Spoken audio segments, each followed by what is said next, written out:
Hello everyone, so welcome back to real concept. और जैसा कि आज मैं फिर आपके लिए एक बेहतरीन टॉपिक मूवमेंट ऑफ फोर्स के बारे में बात करूंगा, जिससे बच्चों को डर लगता है। वो आज चैप्टर मैं फिर से लेके आया हूं। आई होप आपने लाइट का सेशन जैसे पसंद किया था वैसे ही इस सेशन को भी पसंद करेंगे। तो मूवमेंट ऑफ फोर्स के बारे में हम बात करने वाले हैं। क्या होता है बल आघूर्ण, तो ये हमारा टॉपिक है। और बिना टाइम को वेस्ट किए बिल्कुल टू द पॉइंट बात करते हुए इस चैप्टर को हम क्या करेंगे, ख़त्म करेंगे। ठीक है, तो हम आज जो बात करने वाले हैं बल आघूर्ण के बारे में, ठीक है, जिसे हम कहते हैं इंग्लिश में movement of force. Movement of force, ठीक है। और चलिए, जैसा कि मैं बार बार कहता हूँ यार, फिज़िक्स नाम से अपने आप को परिभाषित करती है, नाम से बिल्कुल क्लियर है। और मैं बिल्कुल टू द पॉइंट टॉपिक पर आता हूँ, जिससे आपके सवाल सॉल्व हो जाएं।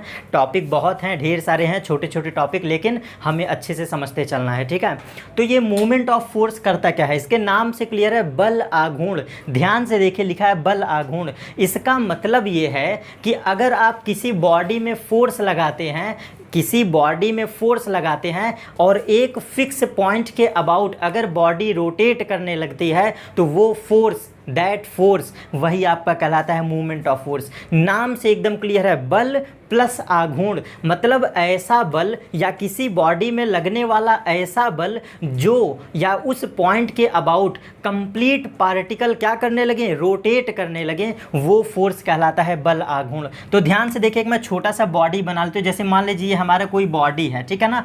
आपके लिए मैं इसीलिए मतलब फिगर डिफरेंट बना रहा हूँ, बस आपको कॉन्सेप्ट क्लियर हो। कोई भी बॉडी हो सकती है, ये मान लीजिए हमारी कोई भी बॉडी है, ठीक है ना।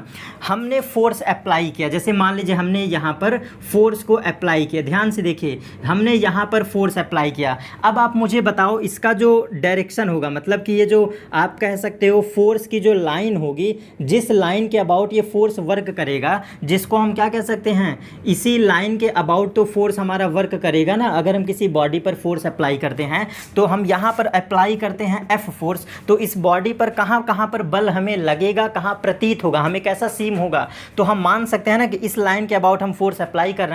अब आप मुझे बताओ, हमने फोर्स अप्लाई किया और हमारे फोर्स के अप्लाई करने से हो क्या कि उस फिक्स पॉइंट के अबाउट बॉडी रोटेट करने लगे। मतलब किसी भी फिक्स पॉइंट के अबाउट क्या करने लगे, बॉडी रोटेट करने लगे। बाय द वे, जैसे हमने ये फोर्स माना है, ये फोर्स हमारा अप्लाई किए, ठीक है ना। यहाँ पर फोर्स लगाने से हुआ क्या कि ये बॉडी मान लो रोटेट करना शुरू कर दी। जैसे ऐसे समझो, हमने फोर्स अप्लाई किया, हो सकता है ये फोर्स लाइन हमारी यही होगी, ठीक है ना। हमारे फोर्स के अप्लाई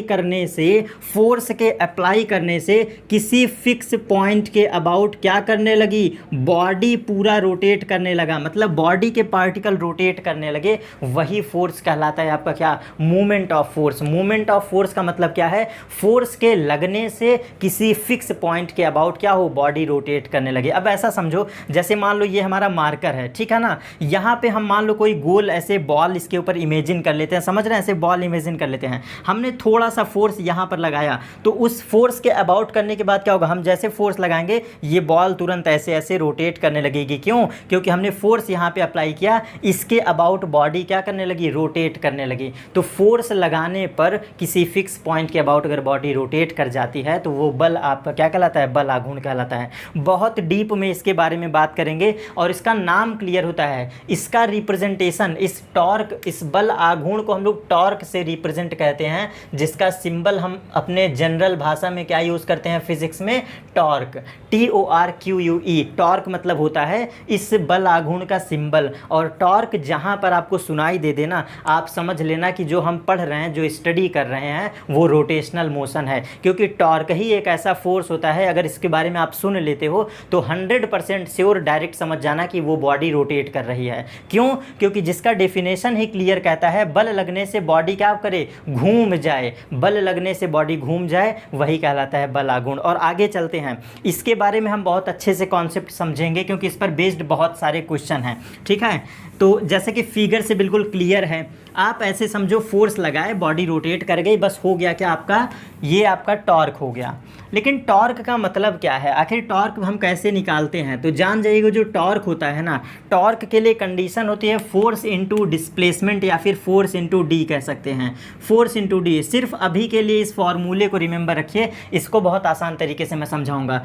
टॉर्क का मतलब होता है बल आघूर्ण, जिसे हम फाइंड आउट करना चाहते हैं वो डिपेंड किस पर करता है, फोर्स वाले फैक्टर पर और बीच के डिस्टेंस पर। ये डिस्टेंस है क्या, ऐसे समझिए, जैसे मान लो ये बॉडी है, ठीक है, ये हमारी बॉडी है, हमने क्या किया, फोर्स को अप्लाई किया तो ये बॉडी क्या करने लगी, रोटेट करने लगी, ये बॉडी रोटेट करने लगी।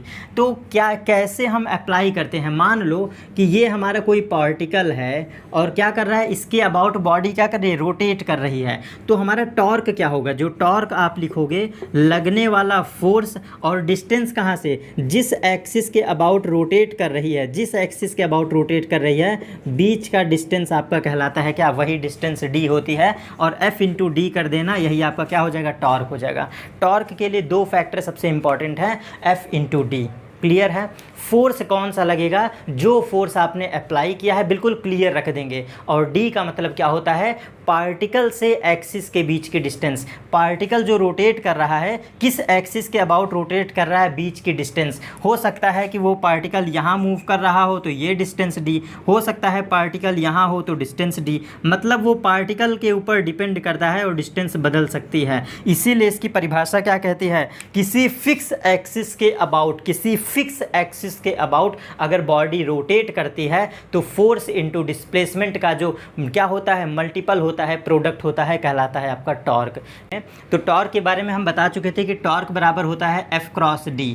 ठीक है, टॉर्क बराबर होता है एफ क्रॉस डी। इसमें एक न्यू केस आपको बताता हूँ, बिल्कुल स्पेशल केस। वो क्या है कि अगर हम टॉर्क को ओपन करते हैं, जैसे इसका एक सिंपल सा फॉर्मूला होता है। पहले तो मैंने बेसिकली आपको बता दिया था कि टॉर्क बराबर एफ क्रॉस डी होता है। यहाँ पे होगा क्या, आपको फोर्स पता होना चाहिए जो गिवन होगा वैल्यू में, ठीक है। और डी क्या होता है, पार्टिकल से उसकी डिस्टेंस होगी जिसके अबाउट बॉडी रोटेट कर रही है।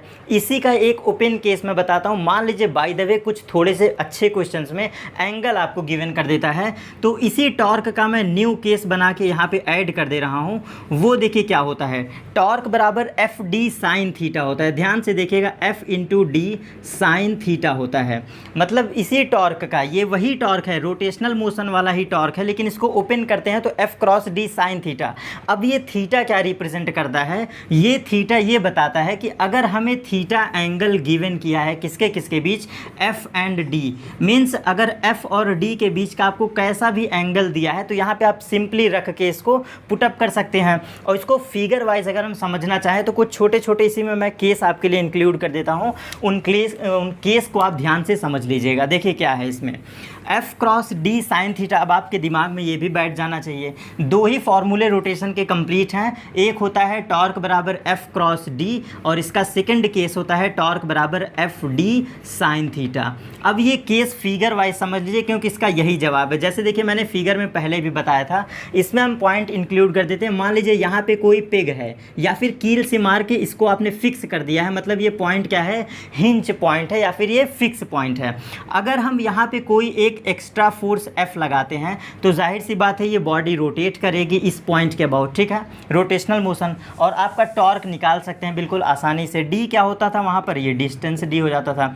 लेकिन इस केस के लिए मैं खास बात क्यों बताना चाह रहा हूँ, इसमें रीज़न क्या है। ये अगर हम F1 फोर्स मान लेते हैं तो उस केस में आप जान चुके हैं। नए केस की बात करें, मान लीजिए कोई फोर्स कुछ ऐसा है, मीन्स ये मैंने तिरछा फोर्स लगाया है, इसको क्या हम कहेंगे, जैसे कोई एक्सटर्नल फोर्स है आपका, कोई एक्सटर्नल फोर्स है और ये एक्सटर्नल फोर्स कैसे लग रहा है, ये तिरछे में लग रहा है, मीन्स कुछ इस तरीके से, या फिर जो भी आपका मन करे। बाय द वे आप ऐसे मान सकते हैं या फिर ऐसे मान सकते हैं, जो भी आपका मन करे। आप एक एग्जांपल ले लो, बस डायरेक्ट मैं एक पॉइंट आपको बताता हूँ। कभी भी जो टॉर्क उत्पन्न होता है, टॉर्क जो जनरेट होता है, वो सिर्फ और सिर्फ फोर्स का वही फैक्टर इंक्लूड होता है जो इस एक्सिस के परपेंडिकुलर हो। ध्यान से सुनिएगा, एफ क्रॉस डी का मतलब ही परपेंडिकुलर होता है। लेकिन डायरेक्ट केस में क्या बता रहा हूँ, फोर्स का वो फैक्टर, फोर्स का कोई एक फैक्टर आप मान लीजिए जो भी आपका है, जैसे मान लो ये आपका फोर्स है, तो इसका जो फैक्टर होगा इसके परपेंडिकुलर, आपने वेक्टर फॉर्म में पढ़ा होगा, इसको हम दो पार्ट में फॉर एग्जांपल कर देते हैं। देखिए अगर हम इसका दो पार्ट करते हैं तो ये एंगल थीटा है, तो क्या लिखोगे आप, एफ कॉस थीटा, और एक इसका एंगल क्या बन जाएगा, एफ साइन थीटा, ठीक है, एफ साइन थीटा। मान लीजिए इसका मैंने दो फैक्टर किया, तो ख़ास बात यह है कि कौन सा फैक्टर किसी के लिए टॉर्क जनरेट करता है। तो अगर ये बॉडी है तो इस बॉडी के अबाउट जो ये एक्सिस है, इस एक्सिस के अबाउट लगने वाला फोर्स नहीं जनरेट करेगा टॉर्क, सिर्फ और सिर्फ परपेंडिकुलर फोर्स ही जनरेट करता है टॉर्क। डायरेक्ट एग्जांपल देख लो, कोई सा भी ये फैक्टर होगा, किसी भी एक फैक्टर को आप ले लो तो डायरेक्ट समझो, अगर हम फोर्स ऐसे लगाते हैं, अब एकदम एग्जांपल पे आ जाओ, मान लो ये फोर्स हमारा वर्क कर रहा है, आप इस वेक्टर को ध्यान से देखो, ये हमारा फोर्स वर्क कर रहा है, ये मैंने पर्टिकुलर केस किस लिए पढ़ा रहा हूँ, जिस पर फोर्स सीधा ना हो के तिरछा अप्लाई हो, या फिर ये मतलब क्या हो, आपका डायरेक्शन चेंज हो। तो ये आपकी बॉडी है, फोर्स हमारा वर्क कर रहा है, ये टॉर्क कौन जनरेट करेगा, इसका दो पार्ट होता है, एक होता है एफ कॉस थीटा, एक होता है एफ साइन थीटा, आपने वेक्टर में पढ़ा है।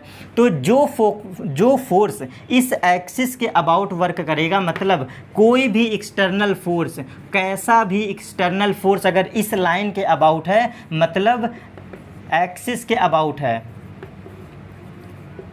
अबाउट एक्सिस, अगर वो एक्सिस के अबाउट है, जो भी फोर्स है, no matter force first force second force third, no matter कैसा भी फोर्स है, अगर वो एक्सिस के अबाउट जा रहा है तो वो टॉर्क जनरेट नहीं करेगा। एग्जांपल के साथ देख लीजिए, अगर हम इस बॉडी पर ऐसे फोर्स अप्लाई करते हैं इस लाइन के अबाउट, तो आप मुझे खुद बताओ क्या ये बॉडी रोटेट करेगी, नहीं करेगा। खुद समझो ये मार्कर है, अगर हम यहाँ से फोर्स अप्लाई कर रहे हैं तो क्या बॉडी रोटेट कर पाएगी, नहीं कर पाएगा। तो रोटेट करने के लिए आप कहाँ से फोर्स लगाओगे, ये परपेंडिकुलर जब फोर्स लगाओगे तभी तो बॉडी रोटेट करेगी, कुछ ऐसे। तो बॉडी को रोटेट कराने के लिए कौन सा फैक्टर मैटर करता है, परपेंडिकुलर फैक्टर। अब वो आपके ऊपर है कि सवाल में कैसा कंडीशन गिवन है, जो फोर्स गिवन हो, जैसा भी फोर्स गिवन हो, उसका परपेंडिकुलर आप हिस्सा ले लीजिएगा, परपेंडिकुलर फैक्टर ले लीजिएगा, और बीच का डिस्टेंस आपका क्या है, ये पॉइंट है और ये आपकी एक्सिस है, इन दोनों के बीच आपके डिस्टेंस रखेंगे, वही डिस्टेंस। मैं एक छोटा सा एग्जांपल से समझाता हूँ, ठीक। मान लो हमने फोर्स लगाया यहाँ पर, ये देखो हमने ये फोर्स लगाया यहाँ पर, कोई बॉडी है, मान लो कोई भी बॉडी है, हमने फोर्स यहाँ पे अप्लाई किया। आप मुझे बताओ टॉर्क का मतलब क्या होता है, फिक्स पॉइंट के अबाउट रोटेट करना। अब हम यहाँ पे फोर्स अप्लाई किए हैं, ठीक है ना, इस फोर्स के अप्लाई करने से मान लो हम फोर्स लगा रहे हैं और यहाँ पे कोई कील है, पिग है, इसको हमने फिक्स कर दिया, हथौड़ा मार के फिक्स कर दिया। अब आप मुझे बताओ, बस ये क्या कर सकते हैं, रोटेट कर सकते हैं ना।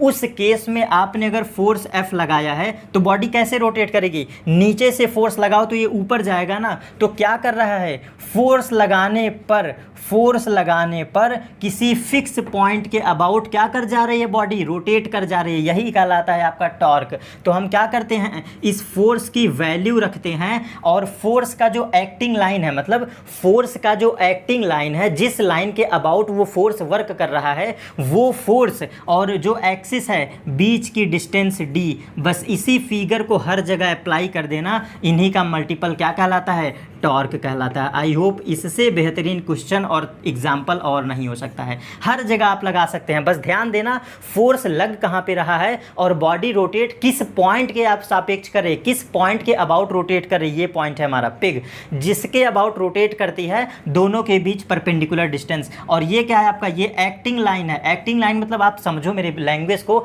एक्ट लाइन है जिसके अबाउट फोर्स एक्ट कर रहा है, फोर्स का एक्टिंग लाइन है ये, ठीक है। तो ये हो गया। अब यहाँ पे एक शब्द मैं आपको समझा दे रहा हूँ, रिमेंबर रखिएगा। क्लॉकवाइज जो हमारा क्या होता है, क्लॉकवाइज जो टॉर्क होता है, ये ऑलवेज निगेटिव माना जाता है, ये प्रूव है, मतलब ये रिजल्ट है, आप रिमेंबर रखो। डायरेक्ट क्लॉकवाइज मतलब समझते ही हैं आप, क्लॉकवाइज टॉर्क का मतलब होता है क्लॉकवाइज टॉर्क का मतलब होता है आपको पॉजिटिव लेना है, ठीक है। अब ये क्लॉकवाइज का मतलब क्या होता है, जिस डायरेक्शन में हमारी घड़ी चलती है घर की, उसी को कहते हैं क्लॉकवाइज डायरेक्शन। अगर आपके फोर्स लगाने से बॉडी कैसे रोटेट कर रही है, क्लॉकवाइज डायरेक्शन में, और इस डायरेक्शन को देखो ये कैसा है, क्लॉकवाइज है ना, नीचे से फोर्स लगा रहे हैं तो क्लॉकवाइज डायरेक्शन। तो क्लॉकवाइज डायरेक्शन होता है तो हम टॉर्क को कैसा लेते हैं, पॉजिटिव लेते हैं। और अगर यही फोर्स उल्टा हो जाए, छोटा सा एक एग्जांपल यहाँ पे देख लो, मान लो पिग हमारा यहाँ पे होता, कील, पिग का मतलब होता है कील, अगर कोई पॉइंट इसके अबाउट होता और यहाँ पर हम फोर्स अप्लाई करते, ध्यान से देखो, यहाँ पर फोर्स अप्लाई करते तब क्या होता, तब ये बॉडी उल्टा रोटेट करने लगती। ये देख रहा है एंटी क्लॉकवाइज, तो एंटी क्लॉकवाइज टॉर्क जो होता है, एंटी क्लॉकवाइज जो टॉर्क होता है वो निगेटिव होता है, ठीक है। बस ये 2 पॉइंट याद रखिएगा। क्यों? क्योंकि टॉर्क का एक सीधा सा रूल कहता है एंटी क्लॉकवाइज का total torque is equal to clockwise का टोटल टॉर्क।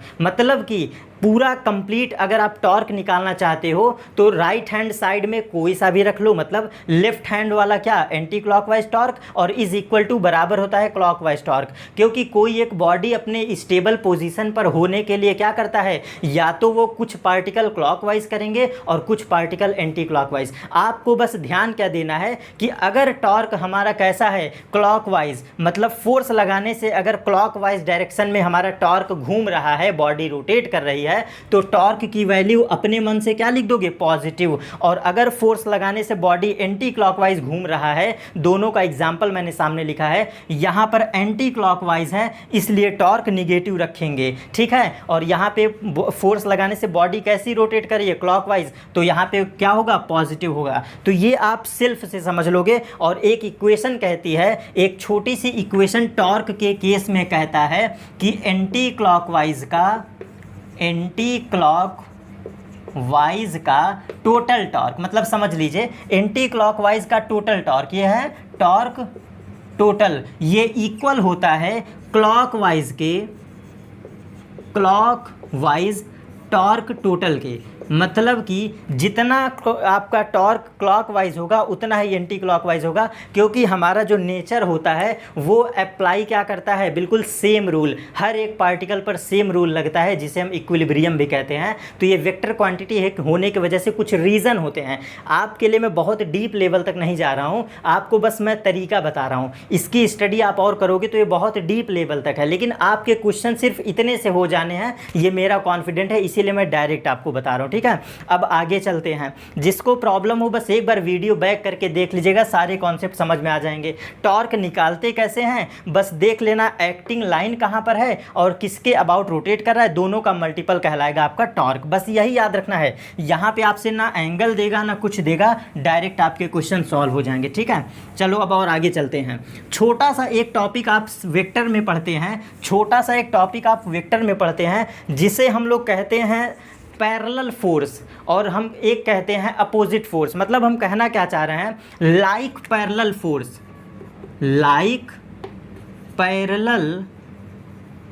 फोर्स, ये सिर्फ आपको भटकाने के लिए गिवन है, कुछ अलग नहीं दिया। इसका मतलब क्या है कि अगर 2 पैरेलल फोर्स हैं, आप वेक्टर क्वांटिटी में डायरेक्ट स्टडी करते हो कि 2 पैरेलल वेक्टर हैं या फिर 2 पैरेलल कोई क्वांटिटी है, तो वो क्या कर जाती हैं, आपस में जुड़ जाती हैं। और अगर अपोजिट वेक्टर हैं, 2 अपोजिट वेक्टर हैं, तो वो आपस में घट जाती हैं। आप डायरेक्ट रिजल्ट पढ़ते हो ना, केवल आपको ये डराने के लिए और आपको कंफ्यूज करने के लिए एक नया नाम दे दिया है, जिसे हम लोग कहते हैं समानांतर बल, जिसे हम पैरेलल फोर्स कहते हैं, जिसे हम क्या कहते हैं, समानांतर बल। और हमारा नाम क्या है, ये समानांतर बल। यार इसके नाम से क्लियर है, आपको बहुत अच्छे से पता होता है। बल हमारा वेक्टर क्वांटिटी है और ये समानांतर लिखा है। सीधी सी बात है, 2 कैसे भी फोर्स हैं, देखो ये ध्यान से देखो, 2 वेक्टर अगर डायरेक्शन में सेम होते हैं तभी तो आप कहते हो पैरेलल। तो जाहिर सी बात है वेक्टर का ये प्रोडक्ट है, ये कोई इस चैप्टर का टॉपिक थोड़ी ना है। 2 वेक्टर पैरेलल हैं तो रिजल्टेंट क्या होता है, A + B। सिंपल सी बात है, बिल्कुल डायरेक्ट, इसमें कोई कॉन्सेप्ट ऑफिस नहीं है। और आप कैसे पहचानते हो पैरेलल, डायरेक्शन सेम हो जाए और मे भी मैग्नीट्यूड भी समान हो सकता है, नहीं भी हो सकता है, क्योंकि पैरेलल के पहचानने का सिर्फ एक तरीका होता है, वो है डायरेक्शन का सेम होना। ठीक है, डायरेक्शन का सिर्फ सेम होना ही क्या कहलाता है, पैरेलल वेक्टर। तो पैरेलल वेक्टर की खास बात क्या होती है, डायरेक्शन सेम हो तो आप कह सकते हो वो पैरेलल है, और अगर एकदम इक्वल पैरेलल करना है तो डायरेक्शन भी सेम होना चाहिए, मैग्नीट्यूड भी सेम होना चाहिए। इतना बेसिक नॉलेज तो आपको वेक्टर में होता है। तो ये टॉपिक जनरली आपका वेक्टर का है, लेकिन जानबूझ के यहाँ पर रख दिया गया है।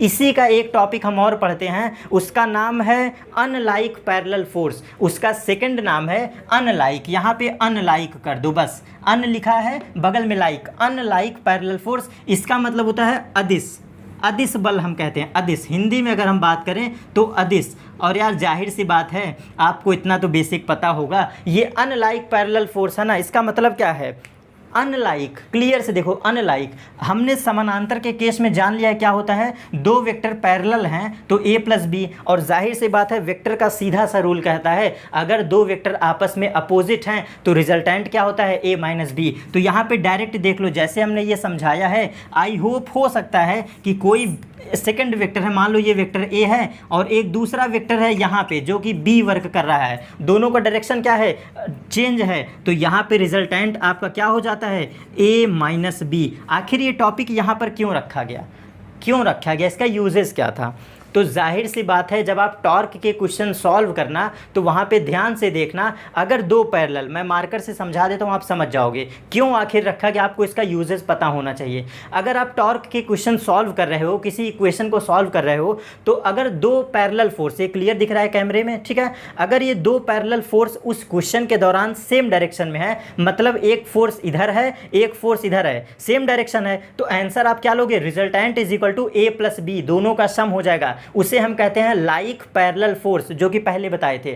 और अगर आप क्वेश्चन सॉल्व कर रहे हो उस समय क्या हो, अगर फोर्स, एक फोर्स ऊपर लग रहा हो दूसरा फोर्स नीचे लग रहा हो, तो आंसर आप क्या दोगे, एक फोर्स है अलग डायरेक्शन में, एक फोर्स है अलग डायरेक्शन में, तो इसे क्या कहते हो, अपोजिट वेक्टर कहते हो। और अपोजिट वेक्टर का रिजल्टेंट क्या होता है, ए माइनस बी, जो वेक्टर बड़ा होता है बड़े में से छोटा घटा दिया जाता है, जाहिर सी बात है। और ये हमारा टॉपिक ये भी कंप्लीट हो गया, अनलाइक पैरेलल फोर्स। ये कोई क्वांटिटी नहीं था, न्यूमेरिकल में इसका सवाल लगवा दूंगा, एकदम फ्री हो जाओगे आप। बाकी ये कॉन्सेप्ट एकदम क्लियर कैसा है, सदिश और अदिश पर बेस्ड है, सिर्फ जानबूझ के यहाँ पर रखा गया था, ठीक है। तो आपको पता है कि दो पैरेलल वेक्टर, दो अपोजिट वेक्टर कब होते हैं, अगर डायरेक्शन अपोजिट है तो that is called opposite vector. और रिजल्टेंट कैसे निकालते हैं, ए माइनस बी, सिंपल सी बात है। क्यों ए माइनस बी करते हैं, क्योंकि एक बड़े में से छोटा क्वांटिटी घटाते हैं, ये रीज़न होता है, ठीक है। ठीक, चलिए अब इसके बाद हम चलते हैं बहुत अच्छे से टॉपिक पर, और यहाँ पे सवाल बड़े अच्छे आते हैं, ठहर के समझाऊंगा, स्थिर मतलब क्या करेंगे, बिल्कुल अच्छे से समझेंगे, ठहराव के साथ समझेंगे, यहाँ पर क्वेश्चन बड़े बेहतरीन आते हैं। तो चलिए हम बात करने वाले हैं अब बलयुग्म के बारे में, कपल क्या होता है, कपल क्या होता है, ठीक। और यार यहाँ पे बहुत अच्छे से समझाऊंगा, आई होप शायद ये भूलोगे नहीं आप। कपल क्या होता है, आप बहुत नाम सुने होंगे, वैसे कपल का मतलब आप समझ जाओगे मैं किस सेंस में कहना चाह रहा हूँ। कपल का मतलब यार जोड़ा ही होता है, अब आप समझ रहे हो। आजकल के मॉडर्न युग में बिल्कुल नाम ही चीज़ हो गए हैं। जैसे आपको बिल्कुल अच्छे से समझाऊँ, याद रखना कपल किसको कहते हो, बाहर सड़क पे निकलते हो कपल किसे कहते हो, एक बॉय होता है एक लड़की होता है, आप आराम से कह देते हो ना कपल। लेकिन फिजिक्स में कैसे को रिलेट करें, ध्यान से समझना, फिजिक्स पढ़ रहे हो ना, वो कपल अलग चीज़ है, अभी के लिए उसको अलग रखो, लेकिन ये कपल समझाता हूँ बिल्कुल उसी तरीके से। आखिर हम दो लोगों से आपस में क्यों जुड़ते हैं, डायरेक्ट समझो, आखिर एक लड़का और एक लड़की आपस में क्यों जुड़ते हैं भाई, क्यों बात करते हैं, तो रीज़न है, आखिर दो पर्सन के बीच अट्रैक्शन तभी होता है जब उनके विचार मिलें, थिंक मिलें। तो फिजिक्स से को रिलेट करता हूँ, फिजिक्स में कपल का मतलब होता है, फिजिक्स में कपल का मतलब होता है कि अगर किसी पार्टिकल या फिर किसी बॉडी पर, अगर किसी पार्टिकल पर या फिर किसी बॉडी पर सेम फोर्स अप्लाई हो, सेम फोर्स, जो मैंने कहा था ना सेम थिंक, जब दो पर्सन के थिंकिंग मिलते हैं तब वो आपस में क्या होते हैं, मिलते हैं और कपल कहलाते हैं। फिजिक्स में कपल का मतलब होता है कि सेम फोर्स तो हो लेकिन लगने वाला डायरेक्शन अपोजिट हो। मतलब कपल का काम क्या होता है, कपल का मतलब ये होता है कि वो बिल्कुल विचार में तो सेम होते हैं लेकिन क्या होते हैं, दोनों एक चीज़ में अपोजिट होते हैं। अगर हम व्यवहारिक भाषा में लें तो उसे जेंडर वाइज कह सकते हैं, और आपके फिजिक्स लैंग्वेज में कहें तो डायरेक्शन वाइज। डायरेक्शन वाइज का क्या मतलब है, कपल तभी बनता है, कपल तभी बनता है दोनों के विचार तो सेम हो लेकिन उन दोनों का जेंडर क्या हो, अलग अलग हो। तो फिजिक्स में ऐसे कैसे पॉसिबल, कैसे फिजिक्स में अप्लाई करें?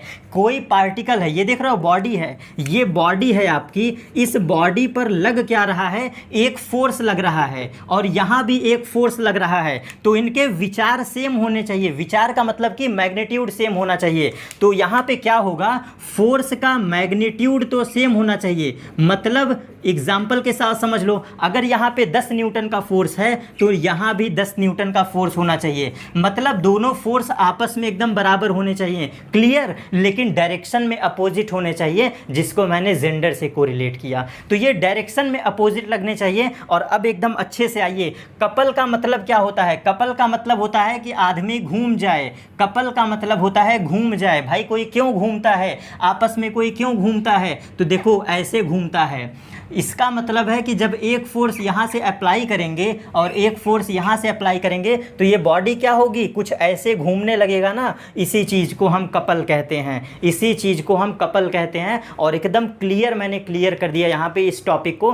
कपल का मतलब ही यही होता है, फोर्स आपको एकदम सेम होना चाहिए। क्योंकि इस पर बच्चे कंफ्यूज क्या होंगे, बल ये भी है, टॉर्क ये भी है और वहाँ भी टॉर्क पढ़े हो, लेकिन डिफरेंस क्या था? वहाँ पे आपको एक्सिस के अबाउट डिस्टेंस रखना था, लेकिन यहाँ पे क्या है, बॉडी के दोनों कॉर्नर पर सेम फोर्स लग रहे हैं और बीच में जो डिस्टेंस होगा ये डिस्टेंस डी होता है, ये डिस्टेंस डी होता है। इस फोर्स को भी हम टॉर्क से ही रिप्रेजेंट करते हैं, जिसका पूरा नाम होता है बल आघूर्ण। इसको हम कहते हैं बलयुग्म का आघूर्ण।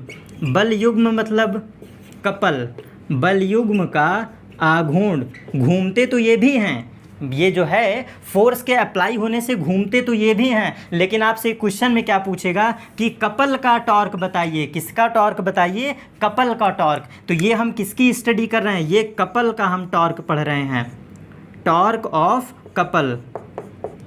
आगे पीछे लिख दिया हूँ, स्पेलिंग में मत बिल्कुल ध्यान दीजिएगा। ये क्या है, टॉर्क ऑफ कपल लिखा है, आगे पीछे लिखे हैं, ठीक है ना। कन्फ्यूज़न नहीं होना चाहिए, पता चले कुछ लोग इसी में कमेंट कर दें कि सर आपने उल्टा लिख दिया है, ठीक है ना। इसमें कन्फ्यूज़ मत होइएगा। ये जो हम टॉर्क पढ़ रहे हैं ये कपल का टॉर्क है। और कपल में क्या खास कंडीशन है?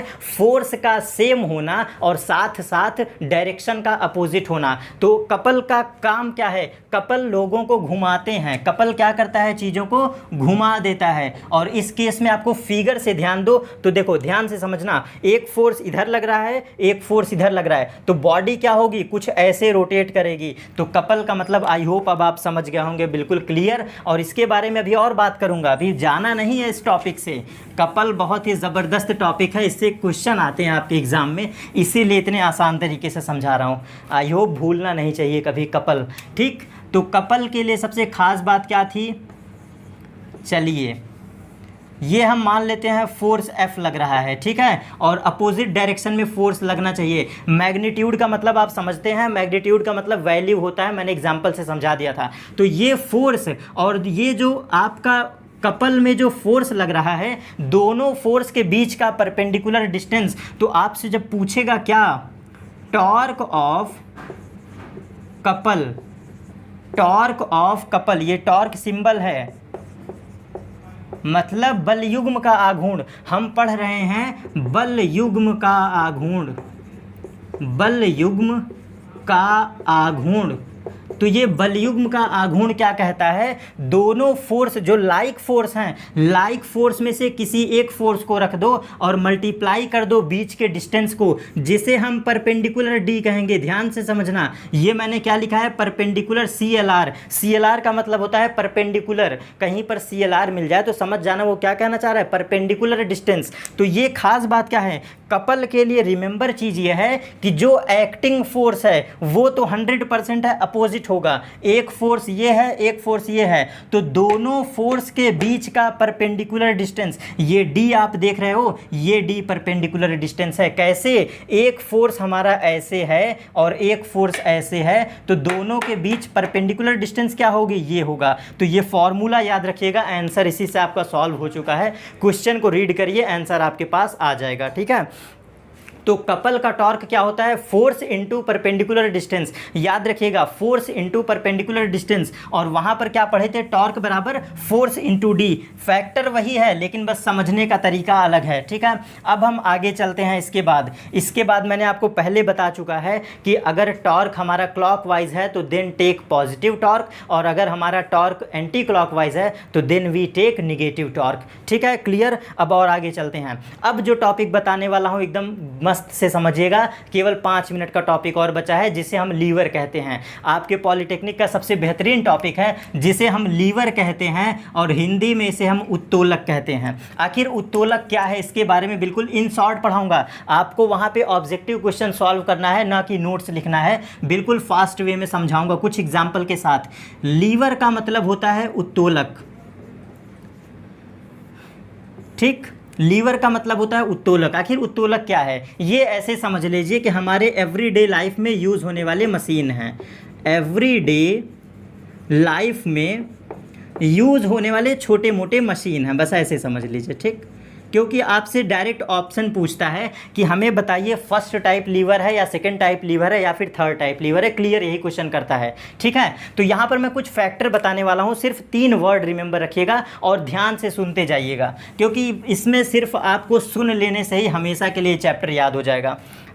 पहला शब्द होता है फलक्रम, फलक्रम, ठीक है। सेकंड होता है आपका लोड, फलक्रम पढ़ लिए, लोड क्या होता है ये जानेंगे। और तीसरा होता है एफर्ट, ई फॉर होता है एफर्ट। इंग्लिश में फलक्रम हो गया, लोड हो गया, एफर्ट हो गया। फलक्रम का मतलब समझ लीजिएगा, ये ऐसा पॉइंट होता है जिसके अबाउट बॉडी रोटेट करती है। एकदम ध्यान से समझ लो, घूमने का काम अगर कहीं पर हो रहा होगा तो इसी पॉइंट के अबाउट हो रहा होगा। और फलक्रम जो होता है, जिसे हम हिंदी में क्या कहते हैं, इसे हम फलक्रम को हम हिंदी में क्या कहते हैं, देखो ये होता है टर्निंग पॉइंट, मतलब घूमने वाला पॉइंट, फलक्रम जिसे हम कहते हैं, ठीक है। क्लियर डिफिनेशन क्या होगा, इस पॉइंट के अबाउट क्या करती है, बॉडी रोटेट करती है या घूमती है। 3 फैक्टर बता रहा हूँ, आपके क्वेश्चन इसी से सॉल्व हो जाने हैं, बस ध्यान दीजिएगा। इस पॉइंट के अबाउट क्या करती है, बॉडी रोटेट करती है, फलक्रम के अबाउट। लोड का मतलब क्या होता है, लोड का मतलब होता है या तो वस्तु समझ लो और या तो भार समझ लो, क्योंकि लोड का मतलब क्या होता है, भार ही होता है, ठीक, ये लोड होता है। और एफर्ट का मतलब क्या होता है, एफर्ट कौन लगाता है, यार प्रयास हम ही लोग कहते हैं ना। तो फिजिक्स में एफर्ट का मतलब बल हो सकता है, या फिर इसी को आयास भी कहते हैं, बल या फिर आयास, 3 चीज़ जान लीजिएगा, ठीक है। फलक्रम, ये फलक्रम क्या होता है, ये बॉडी को रोटेट कराने वाला पॉइंट होता है जिसके अबाउट बॉडी रोटेट करती है। लोड क्या होता है, लोड का मतलब वस्तु होता है या फिर भार होता है, जिस वस्तु को आप उस मशीन में यूज़ करोगे वो वस्तु कहलाएगा, एग्जाम्पल पर आएंगे। और एफर्ट होता है आपका बल या फिर आयास। और इस क्रम को मैंने सेम ऑर्डर में लिखा है। और अब डेफिनेशन पर आ जाइए, आपसे पूछेगा कि फर्स्ट टाइप लीवर क्या है, तो ध्यान से बस समझ लो, बिल्कुल डायरेक्ट ट्रिक। अगर फलक्रम बीच में है तो ये प्रथम प्रकार का लीवर है। अगर फलक्रम बीच में है, बस ध्यान से समझना, फलक्रम क्या है, बीच में फलक्रम अगर बीच में आ गया तो फर्स्ट टाइप का लीवर कहलाता है। अगर आपसे पूछे टाइप ऑफ लीवर, तो टाइप ऑफ लीवर 3 टाइप का होता है। देखो ध्यान से समझना, फलक्रम मैंने लिख लिया है, चलो मैं साइड में थोड़ा सा और एक्सप्लेन कर देता हूँ, ठीक है। पहले इस पॉइंट को नोट कर लीजिएगा, बस इतना ही सफिशियंट है आपके लिए। लीवर का मतलब क्या होता है, ये हमारा एवरीडे लाइफ का एक छोटा मोटा मशीन होता है जिसे हम अपने व्यवहारिक चीज़ों में क्या करते हैं, यूज़ करते हैं लीवर को, ठीक। इसके 3 टाइप होते हैं और 3 टाइप में होता है फर्स्ट टाइप लीवर, ध्यान से देखिएगा, first type lever, second type lever और थर्ड टाइप लीवर। 3 टाइप के लीवर होते हैं, ठीक है, 3 टाइप के। और इससे ज़्यादा कोई लीवर पाया भी नहीं जाता है, क्लियर समझना, इससे ज़्यादा पाया भी नहीं जाता है। बहुत लोग आपको कंफ्यूज करने के लिए दे देंगे, क्लियर समझिएगा। और इस ऑर्डर को याद रखिए, जिस ऑर्डर को मैंने ट्रिक बैठाया है, FLE, ध्यान से समझिए, ये क्या है आपका FLE, ई। ये ट्रिक याद रखिएगा, ये ट्रिक मैं क्यों बता रहा हूँ, इसका मतलब ये है कि अगर फलक्रम बीच में आ गया, एफ का मतलब फलक्रम, फलक्रम बीच में आ गया तो that is called first type lever. यहाँ पे फलक्रम क्या है, बीच में है, फलक्रम कहाँ आ गया, बीच में। ठीक, तो जाहिर सी बात है जब फलक्रम बीच में आ गया तो लोड और एफर्ट क्या हो जाएंगे, कॉर्नर पे चले जाएंगे। ठीक, सेकंड टाइप लीवर में खास बात क्या है, सेकंड में क्या है, एल। यहाँ सेकंड टाइप में लोड बीच में आ जाएगा। लोड का मतलब होता है वस्तु या तो बीच में आ जाए या तो भार बीच में आ जाए। मतलब अगर आप कोई मशीन यूज़ कर रहे हो, ऑब्जेक्ट जो आपने लिया है अगर वो बीच में आ गया तो that is called second type lever. Load, अगर लोड बीच में आ गया तो सेकंड टाइप लीवर। और थर्ड टाइप लीवर क्या होता है, ई फॉर एफर्ट, जिसे हम आयास कहते हैं, एफर्ट। एफर्ट अगर करने वाला फैक्टर बीच में आ गया तो वो हमारा क्या कहलाएगा, थर्ड टाइप लीवर। एग्जाम्पल पर आता हूं, इतना समझ गया होंगे लैंग्वेज को। बीच में बस आने वाला फैक्टर याद रखिएगा, अगर फलक्रम बीच आ गया तो फर्स्ट टाइप लीवर, अगर लोड बीच में आ गया तो सेकंड टाइप लीवर, और अगर थर्ड टाइप का लीवर है तो कौन बीच में आएगा, आयास बीच में आएगा। ट्रिक क्या है, एफ एल ई, फलक्रम बीच में फर्स्ट टाइप, लोड बीच में सेकंड टाइप और एफर्ट बीच में थर्ड टाइप। अब आते हैं एग्जाम्पल पर और एग्जाम्पल के साथ आपको समझाते चलते हैं। ठीक है,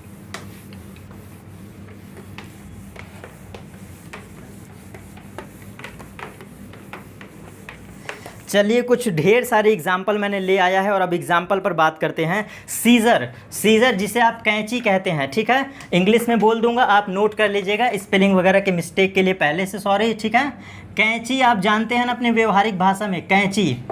सीजर जिसे हम कहते हैं, सीजर, ये आपका फर्स्ट टाइप का होता है। आखिर बताओ कैसे, कैंची का फिगर याद करो जरा।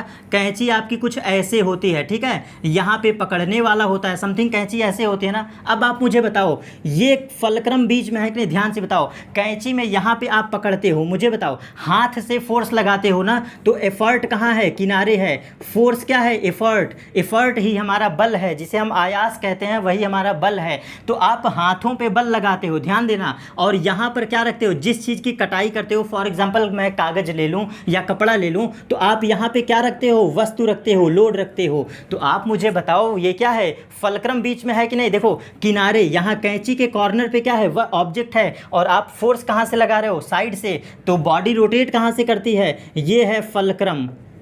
फलक्रम, फलक्रम अगर बीच में आ जाए तो किस टाइप का लीवर, फर्स्ट टाइप का लीवर। और एग्जांपल देख लो, प्लास। प्लास आपको याद होगा, प्लायर्स जिसको कहते हैं, जिससे हम घर में यूज़ करते हैं वायर वगैरह, प्लायर जिसे हम प्लास कहते हैं। प्लास का भी फिगर ध्यान से देखो तो कुछ ऐसे होता है, साइड में आपको हाथ पकड़ने वाला होता है, ठीक है, बीच में बॉडी रोटेट करती है और इसके अबाउट कुछ ऐसे बना होता है, ध्यान से।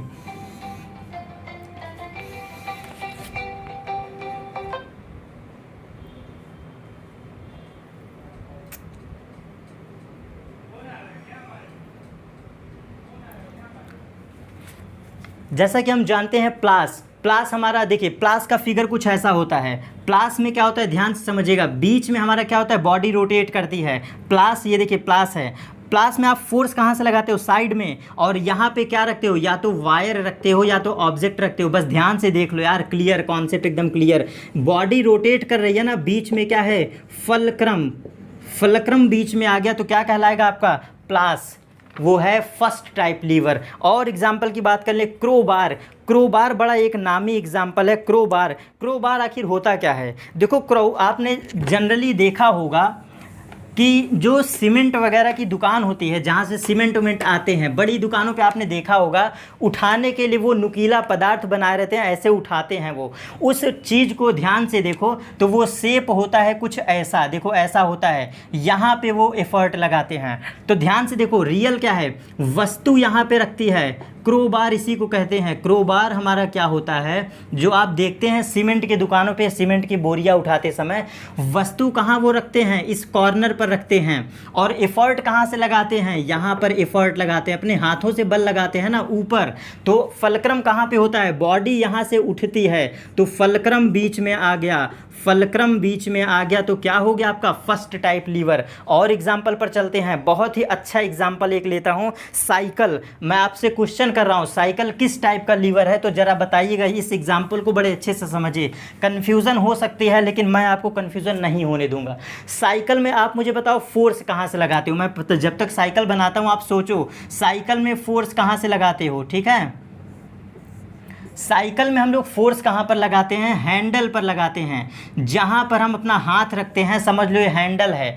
अब आप मुझे बताना, ध्यान से देखो, यहाँ पर एक छोटा सा चीज़ लगा होता है जिसके अबाउट साइकिल रोटेट करती है, और हम फोर्स कहाँ पर लगाते हैं, हैंडल पर।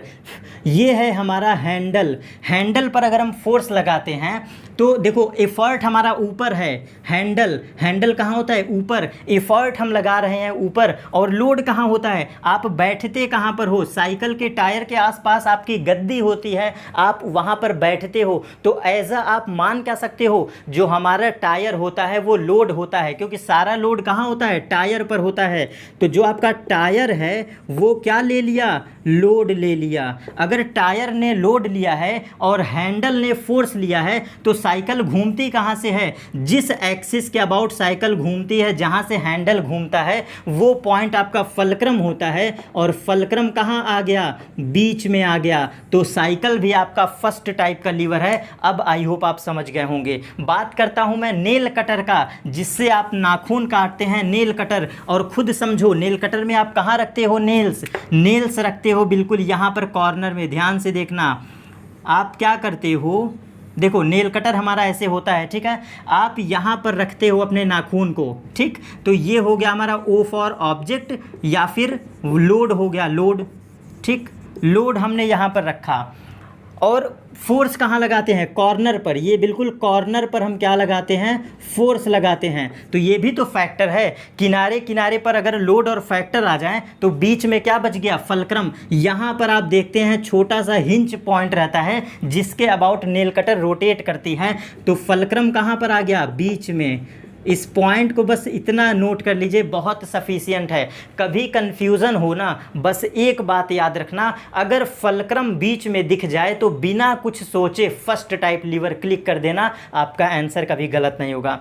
और आगे चलते हैं, हैंडपंप की बात करें, जो आपके गांव में लगा होता है पानी वाला हैंडपंप।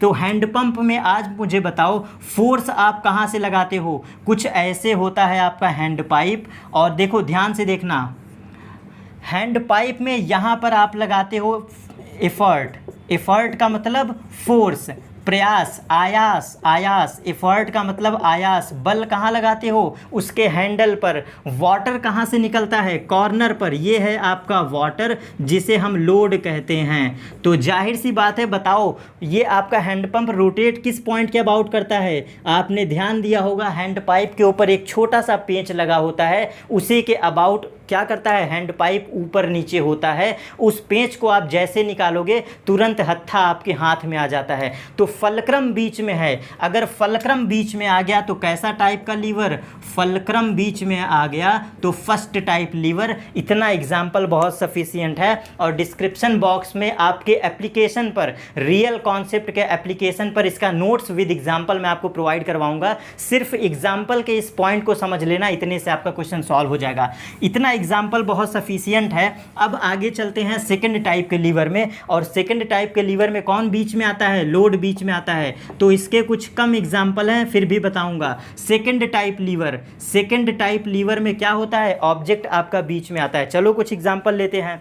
आपने देखा होगा जो नींबू निकालने वाली मशीन होती है, या फिर सुपारी काटने वाली मशीन, ध्यान से समझ, जिसे हम लोग सरौता कहते हैं। तो आ जाओ, देखो सरौता का शेप कैसे होता है, ऊपर इसमें बना होता है क्या, आपका कट करने वाला धार, और हम ऑब्जेक्ट कहाँ रखते हैं, नीचे रखते हैं। बड़ा ध्यान से समझना, कुछ इस तरीके का होता है सरौता। और ध्यान दो, इस पॉइंट के अबाउट रोटेट करता है ना, बिल्कुल कॉर्नर में होता है फलक्रम। फलक्रम होता है बिल्कुल कॉर्नर में, और हम फोर्स कहाँ पर लगाते हैं? कॉर्नर पर। यहाँ पर हम आयास लगाते हैं। अगर आपने सरौता कभी देखा होगा पान के दुकानों पर या फिर घर में, तो हम ऑब्जेक्ट कहाँ रखते हैं? अब ज़रा आ जाओ, आप सुपारी को कहाँ पर रखते हो? बिल्कुल बीच में रखते हो। तो ये सुपारी आपकी क्या है? ऑब्जेक्ट है, या फिर ये लोड है। तो लोड अगर बीच में आ गया तो क्या कहलाएगा? Second type lever. अगर ऑब्जेक्ट बीच में आ जाए, लोड बीच में आ जाए, तो क्या कहलाता है? Second type lever. और सरौता रोटेट कहाँ है? देखिए, this point is fulcrum, this point is object, और फोर्स कहाँ पर लगाते हो? हाथ यहीं पर रखते हो ना, तो ये है आपका सेकंड टाइप लीवर। सेम इसी कॉन्सेप्ट पर नींबू की मशीन भी वर्क करती है। आपने देखा होगा घर में एक छोटा सा हम लोग इंस्ट्रूमेंट यूज़ करते हैं जो कि नींबू का रस निकालता है। आप क्या करते हो? कुछ ऐसा बना होता है, ऐसे छन्नी टाइप इसका बना होता है, और यहाँ पर हम रखते हैं नींबू को, और इसके बाद क्या करते हैं? यहाँ के अबाउट ये बॉडी रोटेट करती है, जिसे हम फलक्रम कहते हैं। और फलक्रम के अबाउट रोटेट करता है। फोर्स कहाँ पर लगाते हो?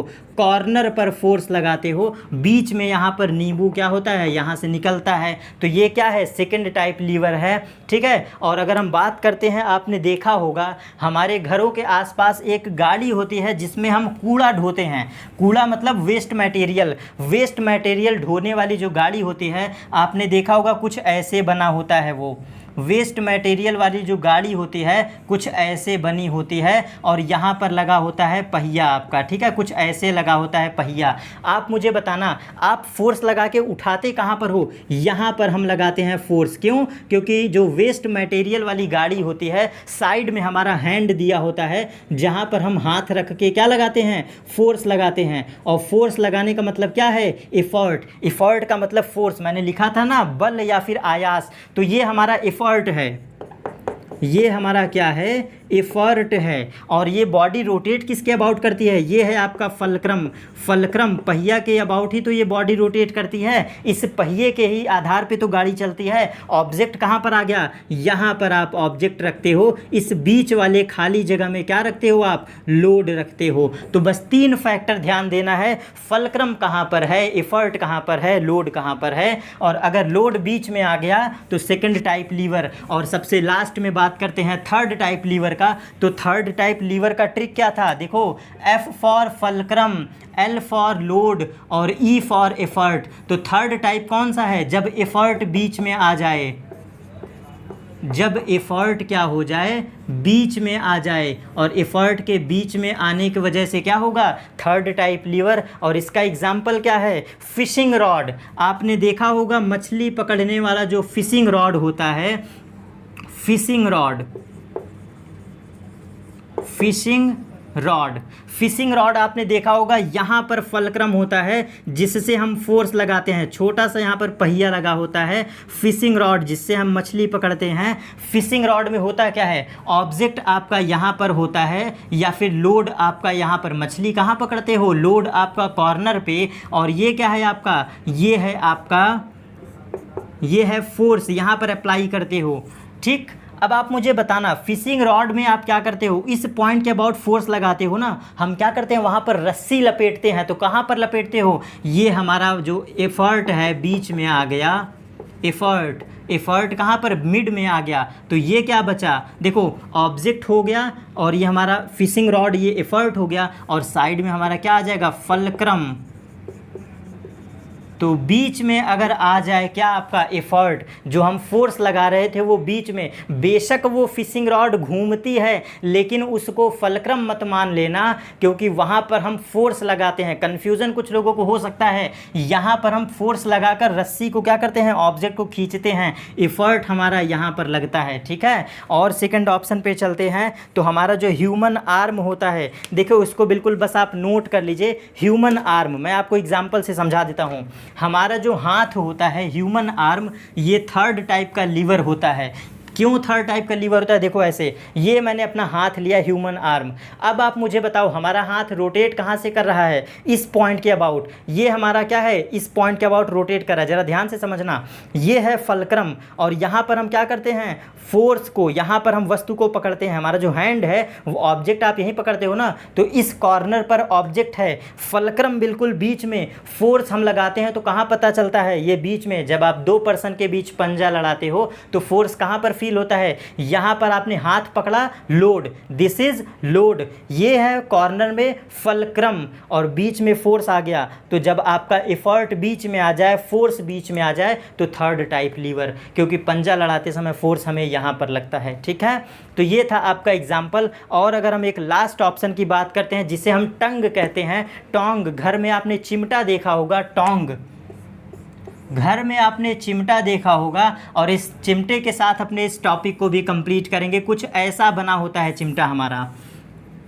कुछ ऐसे हमारा होता है चिमटा। आप मुझे बताओ कि यहाँ पर क्या होता है? आप ऑब्जेक्ट कहाँ पर रखते हो? लोड कहाँ पर रखते हो? कॉर्नर पर रखते हो, लोड कॉर्नर पर रखते हो। अब मुझे ये भी बताना, चिमटा को अगर आप फैलाते हो तो वो कहाँ से मुड़ जाती है, कहाँ से घूम जाती है? तो यहाँ पर फलक्रम होता है, क्योंकि फलक्रम चिमटे में, टोंग में कहाँ होता है? बिल्कुल कॉर्नर। और आपको पता होगा कि जब आप रोटी पकाते हो या कभी टच भी किए होगे चिमटे को, तो आप कहाँ पर दबाते हो? बीच में दबा पाते हो। तो हमारा एफर्ट कहाँ पर आ गया? बीच में आ गया, और एफर्ट के बीच में आने की वजह से किस टाइप का लीवर हो गया? टोंग। हमारा चिमटा भी किस प्रकार का लीवर है? तीसरे प्रकार का लीवर है, थर्ड टाइप लीवर है। तो इतने एग्जाम्पल के बाद ये हमारा टॉपिक यहाँ पे कंप्लीट होता है। और एक छोटा सा आपसे ऑर्डर पूछ लेता है कि मैकेनिकल एडवांटेज क्या होता है? मैकेनिकल एडवांटेज क्या होता है? तो मैकेनिकल एडवांटेज को बस आप डायरेक्ट रिमेंबर रख लीजिए। जो सेकेंड टाइप का आपका क्या होता है? Second type lever, S for second. तीसरा है आपका सेकेंड टाइप लीवर, और third type lever, third type lever. और इसके बाद आपका जो फर्स्ट टाइप लीवर है, बस यहाँ पे ध्यान दीजिएगा, ये ऑलवेज ग्रेटर देन वन होता है। बस याद रखिएगा, मैकेनिकल एडवांटेज आपसे पूछे तो सेकंड टाइप लीवर का ग्रेटर देन वन होता है, और थर्ड टाइप का लेस देन वन होता है। मतलब थर्ड टाइप का जो मैकेनिकल एडवांटेज होता है, इसको डायरेक्ट रिमेंबर रखिएगा। इसका कुछ न्यूमेरिकल कॉन्सेप्ट होता है जो कि आपके इस लेवल पर नहीं गिवन है। वो क्या है? थर्ड टाइप लीवर में जो mechanical advantage less than one होता है, सेकेंड टाइप में ग्रेटर देन वन होता है। लेकिन फर्स्ट का थोड़ा एक्सेप्शन केस होता है, फर्स्ट का एक्सेप्शन केस होता है, कभी कभी ग्रेटर देन वन हो जाता है और कभी कभी लेस देन वन हो जाता है। इसलिए यहाँ से क्वेश्चन आपसे नहीं पूछेगा, लेकिन सेकंड टाइप और थर्ड टाइप से श्योर है वो पूछ सकता है।